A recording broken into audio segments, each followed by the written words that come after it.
el Perú necesita cambios.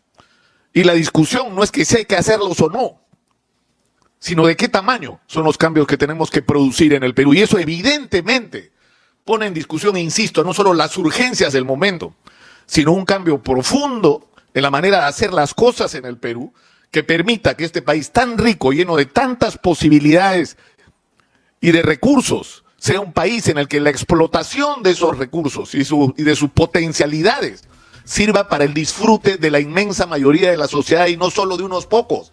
Que no nos siga pasando que nuestro crecimiento macroeconómico significa beneficio para una minoría y una vida miserable para la inmensa mayoría de peruanos, que tienen que vivir al día, con ingresos precarios, con trabajos aún más precarios, teniendo que sobrevivir en condiciones de servicios de transporte, de salud, de educación, de seguridad, de justicia, que son, en resumen y en promedio, una porquería.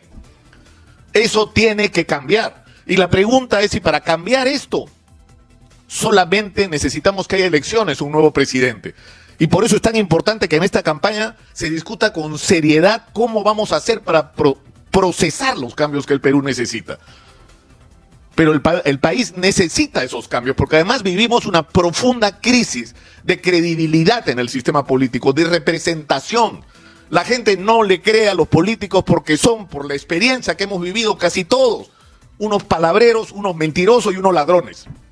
Esa es la clase política peruana, lamentablemente en su inmensa mayoría. Nos hablan bonito en las elecciones y después ven cómo se levantan el peso al país en el poco tiempo que van a estar en el poder.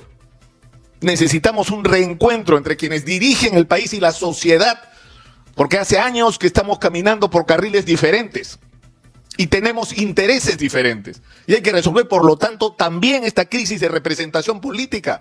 Y hay que atreverse a plantearse la interrogante de si los partidos son el único instrumento que nos puede servir para representar, escuchar y gobernar en función de los intereses de la gente. Tenemos un enorme reto por delante, un enorme reto. Pero hay algo que tiene que quedar grabado en nuestra memoria: Huarcatán. Y con esto termino. Si no hacemos lo que tenemos que hacer, si no logramos darle, sobre todo a nuestros jóvenes, una mirada con esperanza del futuro del Perú, va a ocurrir que los que tengan recursos se van a largar del Perú, como ya ocurrió, y los que no lo tengan se van a ver tentados por la delincuencia y por el terrorismo otra vez. Porque Huarcatán es un aviso. Una columna de cerca de 25 hombres armados, hombres y mujeres armados, han atacado un pueblo en Huanta. Otra vez han reunido a toda la población, otra vez han tratado de hacer reclutamiento forzoso para llevárselos a la selva. Y otra vez han asesinado a 4 personas que eran de los comités de autodefensa y que se oponen a Sendero Luminoso. Sendero Luminoso es una amenaza, pero esa amenaza no se la enfrenta solamente con estrategias militares y policiales, sino con estrategias sociales que transformen este país y que dejen sin espacio a aquellos que pretenden que para cambiar las cosas en el Perú hay que quemarlo todo y entrar en una espiral de violencia de la que ya tuvimos bastante. Estamos avisados.